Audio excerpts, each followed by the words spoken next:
জান্নাত জাহান্নামের বর্ণনা শুনে কাঁদতেন না।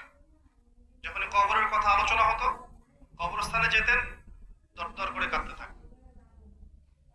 এরপর একটা সভ্যতা আসলো, আধুনিক সভ্যতা, যে সভ্যতা কবরস্থানকে লোকালিটি থেকে অনেক দূরে সরিয়ে দিল।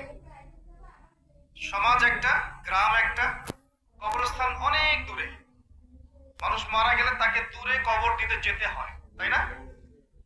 আর ওই যুগে এমন ছিল, কবরস্থান ছিল মসজিদের পাশে।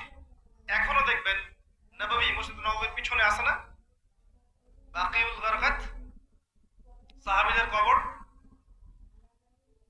কারণ ছিল, যখন মানুষ এটা অতিক্রম করবে প্রতিদিন নামাজ পড়তে যাওয়ার সময় 5 বার করে, তার মধ্যে পরকালের ফিকির হবে, কবরের কথা চিন্তা থাকবে, কান্না আসবে।